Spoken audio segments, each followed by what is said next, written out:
कराची के शहरियों के लिए हुकूमत सिंध की जानिब से एक नहायती अहम और एक बहुत बड़ा मंसूबा जो है येलो लाइन BRT वो शुरू किया गया है। जैसा कि आपको इल्म है कि ऑरेंज लाइन BRT हुकूमत सिंध ने कंप्लीट की है, रेड लाइन BRT पे भी दिन रात काम चल रहा है और पैरेलल जो है वो येलो लाइन BRT जो है वो शुरू की गई है। ये वर्ल्ड बैंक के इश्तराक से ये प्रोजेक्ट हुकूमत सिंध ने शुरू किया है, जिसकी लागत जो है वो 100 अरब रुपए से ज़्यादा है। ये प्रोजेक्ट जो है वो 100 अरब से ज़्यादा का है और यही 100 अरब रुपए कराची के शहरियों के लिए, यहाँ के मुसाफिरों के लिए हुकूमत सिंध जो है वो खर्च कर रही है सिर्फ एक प्रोजेक्ट में। तो पाकिस्तान पीपल्स पार्टी की हुकूमत सिंध, जिसका हमेशा ये कोशिश रही है कि पूरे सिंध में खिदमत की जाए, सिंध के अवाम के लिए खिदमत की जाए, तो उसमें खुसूसी तौर पर कराची के लिए, जैसे मैंने कहा कि सिर्फ ये एक प्रोजेक्ट कराची का ये 100 अरब रुपए से ज़्यादा की जो है वो इसमें शुरू किया जा रहा है। 21 किलोमीटर जो है का ये ट्रैक होगा। जाम सादिक ब्रिज जब आप खड़े हैं, यहाँ पे पैरेलल भी जाम सादिक ब्रिज एक और भी नहीं बन रही है और यहाँ पे वो ब्रिज जो है ये इसका पूरा ये ट्रैक जो है वो उस 21 किलोमीटर के जो हमारा बसेस का जो हमारा रूट है उसमें वो इस्तेमाल की जाएगी। इसमें बसेस जो हैं वो पब्लिक प्राइवेट पार्टनरशिप के ज़रिए चलाई जाएंगी और इसके जो हमने डेपोज़ हैं उसकी डिज़ाइन भी थोड़ी चेंज की है। पहले इसके जो बस डेपोज़ थे वो सिंगल स्टोरी थे, अब हमने जो है उसको डबल स्टोरी कर दिए ताकि इन फ्यूचर अगर हमें पता चले कि जी यहाँ पे जो है बसेस हमें बढ़ानी पड़ती हैं तो कहीं पार्किंग के इश्यूज़ ना हो। और हम ये भी कोशिश कर रहे हैं कि इन बसेस को भी, शायद हमारी प्रायोरिटी है, वर्ल्ड बैंक से हम बात कर रहे हैं कि इनको भी हम EV बसेस में कन्वर्ट कर लें, ताकि क्योंकि पाकिस्तान में पहली मरतबा पीपल्स पार्टी की सिंध हुकूमत ने कराची में EV बसेस शुरू की थी और हम इसको भी EV बसेस में शुरू करने जा रहे हैं। कल भी वज़ीर आला साहब के पास मीटिंग हुई थी। हमने पहले जिस मॉडल में हम लोग रेंट टू ओन मॉडल में पहले EV बसेस लेके आए, तो CM साहब ने कल भी हमने बात की कि मज़ीद भी EV बसेस जो है उन्होंने, हम शुक्रगुजार हैं उनके कि उन्होंने हमारे प्रपोजल को उसको एग्री किया और मज़ीद भी EV बसेस जो हैं हम लेके आ रहे हैं कराची के शहरियों के लिए। तो पाकिस्तान में माहौलियात के हिसाब से इन्वायरमेंट फ्रेंडली बसेस जो हैं वो भी पाकिस्तान पीपल्स पार्टी की सिंध हुकूमत शुरू कर रही है। और ये जो अभी जहाँ पर हम खड़े हैं, यहाँ पे जो कॉन्ट्रैक्टर हैं, इनका टाइम है 18 महीने में इन्होंने ये ब्रिज कंप्लीट करनी है। हमने कहा कि 18 महीने से पहले हमें आपने कंप्लीट करके देनी है। इनकी पाइलिंग चल रही है, आप कंस्ट्रक्शन की क्वालिटी भी देख सकते हैं, जिस तरीके का मटीरियल इस्तेमाल हो रहा है आप वो भी देख सकते हैं, जिस तरीके की क्वालिटी इस्तेमाल हो रही है वो भी देख सकते हैं। तो हमारी फुल और हमारी फ़र्स्ट प्रायोरिटी है कि हर हाल में हम अपने शहरियों के लिए सस्ती ट्रांसपोर्ट, क्वालिटी ट्रांसपोर्ट और बेहतर से बेहतर ट्रांसपोर्ट, हम इस तरह का सिस्टम और इस तरह का इंफ्रास्ट्रक्चर बना के जाएँ कि कल को हम हैं या नहीं हैं, कल को कोई इंसान ज़िंदा है या नहीं है, लेकिन आपकी जो आइंदा नस्लें हैं वो आपको अच्छे अल्फाजों में याद करके जाएँ। सिर्फ प्रोपेगेंडाज की हद तक जो है वो चीज़ें ना चलें। अनफॉर्चुनेटली हमारे पास सिर्फ प्रोपेगेंडा और नेगेटिविटी को ज़्यादा प्रमोट किया जाता है। ये इतने बड़े मेगा प्रोजेक्ट्स जो कराची के शहरियों के लिए शुरू किए जा रहे हैं, हमारे सिंध भर के शहरियों के लिए शुरू किए जा रहे हैं, ये एक बहुत बड़ी, मैं समझता हूँ, नेमत है कि हमारे पास इस तरीके का एक रैपिड ट्रांसपोर्ट सिस्टम होगा, जिससे लोग जो है अपने घरों से दफातर के लिए, अपने घरों से स्कूल्स के लिए, अपने घरों से यूनिवर्सिटीज़ के लिए, अपने मकासद के उसूल के लिए लोग बहुत बेहतर तरीके से इस सर्विस को शुरू करते, ये सर्विसेज जो है उनके लिए करामत रहेंगी। चेयरमैन पाकिस्तान पीपल्स पार्टी मोहतरम बिलावल भुट्टो ज़रदारी साहब और प्रेसिडेंट आसिफ अली ज़रदारी साहब, उन दोनों का ये विज़न रहा है, उन दोनों की ये हिदायतें रही हैं कि हमें जो है अपने हर महकमे को जो है वो अपने पैरों पे खड़ा करें और इसी तरीके से उनकी ही विज़न की वजह से, और उसमें खुसूसी तौर पर हमें तामुन हासिल है चीफ मिनिस्टर सिंध का, तो उनके खुसूसी लीडरशिप के विज़न के हिसाब से जो है पाकिस्तान पीपल्स पार्टी की सिंध हुकूमत हर सेक्टर में काम कर रही है। हेल्थ सेक्टर में तारीखी काम हो रहा है, एनर्जी सेक्टर में तारीखी काम हो रहा है, हाउसिंग सेक्टर में दुनिया की सबसे बड़ी housing scheme chairman Bilawal Bhutto Zardari साहब की अहकामात पे शुरू कर दी गई है। तो जितने भी अहम सेक्टर्स हैं उसमें रेगुलेशनरी इस वक्त जो है वो मेजर्स चल रहे हैं, उसमें तमाम मिनिस्टर्स, तमाम गवर्नमेंट की मशीनरी जो है वो दिन रात काम कर रहे हैं। अभी भी मैं आपके साथ संडे को खड़ा हूँ तो मेरे साथ जो है वो हमारे सेक्रेटरी ट्रांसपोर्ट भी बैठे हैं और MD SMTA भी बैठे हुए हैं। तो इतवार के दिन भी ये लोग काम कर रहे हैं, सैटरडे को भी काम कर रहे हैं, मतलब बग़ैर छुट्टी के रोज़ाना की बुनियाद पर साइट्स पे भी काम हो रहा है। तो यही चीज़ है, हम कहते हैं हम दावे कम करें, हम लोगों को दिखाएं ज़्यादा, लोग ज़्यादा खुद आके जो है वो विटनेस करें कि किस तरीके से उनकी इलेक्टेड गवर्नमेंट जो है वो दिन रात आवाम के लिए काम करे। ये नहीं कि सिर्फ जो है वो पॉलिटिकल पॉइंट स्कोरिंग पे जो है वो हम लोग डिपेंड करें। हम प्योरली, हमारी कोशिश है कि हम पब्लिक के लिए, पब्लिक सर्विस के लिए अपना रोल प्ले करें। देखिए जी, मैंने समझा था कि आप कोई BRT के हवाले से तरक्याती हवाले से काम करेंगे। आपको बुशरा भी याद आ गई आज उनके सवाल में, लेकिन मैं आपको एक बता दूं बात।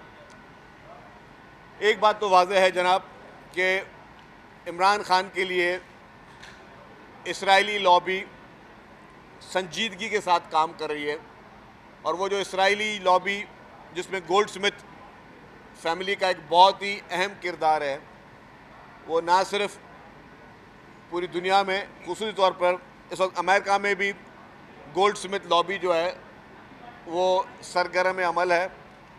और अभी भी रिसेंटली जो एक सिग्नेचर्स कुछ उनके पार्लियामेंटेरियंस ने की हैं, कोई रेजोल्यूशन लेके आना चाह रहे हैं इमरान खान के हक़ में, तो ये वही इमरान खान साहब थे जो कहते थे कि जी हम कोई ग़ुलाम नहीं हैं, हमें गैर मुल्की मुदाखलत नामंजूर, और एक साजिश के तहत बकौल उनको हटाया गया।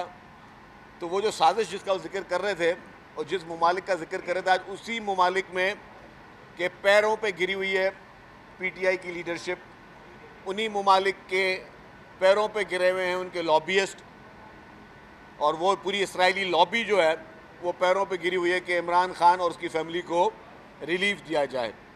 जहाँ तक हमने बात की कि बुशरा बीबी साहिबा की रिहाई या उनकी बहनों की रिहाई, बज़ात खुद मैं आपको बताऊँ, मैं पहले भी कह चुका हूँ कि as a worker of Peoples Party हम नहीं चाहते किसी की भी माँ, बहन या बेटी जो है वो कभी जेल में जाए। इसके हम ख़िलाफ़ हैं, और मतलब दिल से आपको बताऊँ कि हमारी पूरी पार्टी इसके ख़िलाफ़ है। बशमूल इसके कि पीपल्स पार्टी की लीडरशिप को ईद की रात को भी घसीट के मोहतरमा फरियाल तैयब साहिबा को जेल में भेजा गया। इमरान खान वज़ीर आज़म थे, उनके अहकामात पे भेजा गया। हम नहीं चाहते कि जी किसी और की फैमिली के साथ इस तरह हो, लेकिन यस, लॉबिंग और लॉबियस्ट काम कर रहे हैं कि इमरान खान को किसी तरीके से रिलीफ दिया जाए। मुख्तलिफ़ तरीके होते हैं उनके काम करने के, खुल के भी सामने नहीं आते वो लोग, और कोशिश ज़रूर होगी कि इमरान खान की अब जो है जेल पे मुलाकात पे पाबंदी भी ख़त्म हो गई है खैर से। तो ये सारे ताने बाने जो हैं वो ये लग रहे हैं कि जी इमरान खान को कोई ना कोई रिलीफ दिया जा रहा है। लेकिन मैं आपको बता दूं कि इन सारी चीज़ों के पीछे मास्टर माइंड हैं, इस तमाम रिलीफों के पीछे जो मास्टर माइंड है वो उसकी एक्स बेगम है, वो उसका एक्स साला जैक गोल्डस्मिथ है, जो पूरी दुनिया में ये कोशिश कर रहे हैं, ये पैगाम देने की कोशिश कर रहे हैं, उसके लिए लॉबिंग कर रहे हैं कि कोई बहुत बड़ा कोई नेशनल हीरो था जिस पर कोई जुल्म हुआ है। कतन ऐसा नहीं है। और अफसोस की बात है कि आज वही इसराइल फ़लस्तीन पे हमला कर रहा है, आज वही इसराइल लीबिया पे हमला कर रहा है, आज वही इसराइल ईरान पे हमले कर रहा है, और वही इसराइल जो है वो इमरान खान को बचाने के लिए दिन रात मेहनत कर रहा है।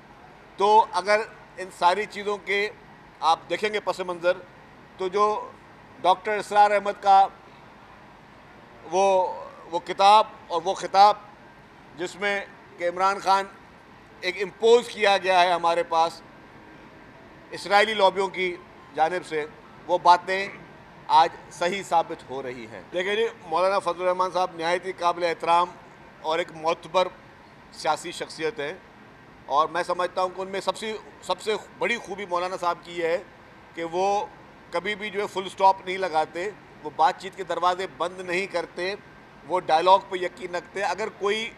अगर कोई खामी खूबी रह भी गई होगी तो मौलाना साहब से बातचीत हो सकती है, और मौलाना साहब हमेशा जो है वो जो जायज़ बात पे कायल हो जाते हैं। तो मौलाना साहब एक मोतबर शख्सियत हैं, और अगर कोई इस तरह की कन्फ्यूजन आई तो मौलाना साहब से डेफिनेटली बातचीत हो सकती है। आप आज का सबसे कीमती और अहम सवाल आपने किया मेरे भाई। देखिए, मैं तो एक पॉलिटिकल मुखालिफ हूँ, शायद बोलता हूँ कि भाई इमरान खान के पीछे यहूदी लॉबी या इसराइली लॉबी का हाथ है, लेकिन एक सेकंड छोड़ दें, हो सकता है कि मैं मेरी बात को छोड़ दें, इग्नोर करें आप वक्त और हालात को देखें।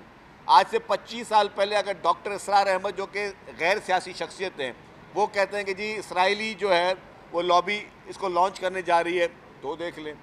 फिर हकीम सईद मरहूम जो कि गैर सियासी शख्सियत है, वो आज से 20-25 साल पहले अपने किताब में इमरान खान के लिए क्या लिख रहे हैं।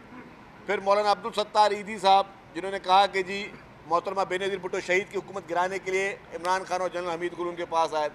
फिर इन सारी चीज़ों को भी छोड़ दें। अभी जो फॉरेन फंडिंग केस था, foreign funding case open and shut case है, उसमें कोई चीज़ छुपी नहीं है।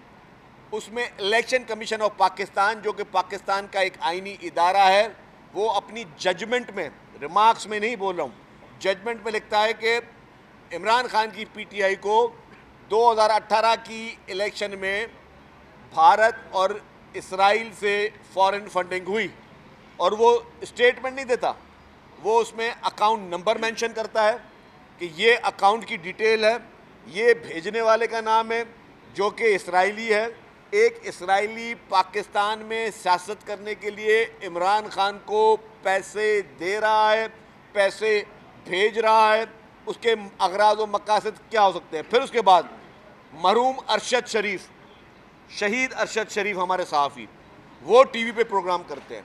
वो उस टीवी प्रोग्राम में कहते हैं कि इसराइल के फ़लाने शख्स ने इमरान खान के फ़लाने अकाउंट में पैसे डाले। अच्छा, वो अकाउंट्स जिसको इन्होंने डिस्क्लोज़ नहीं किए।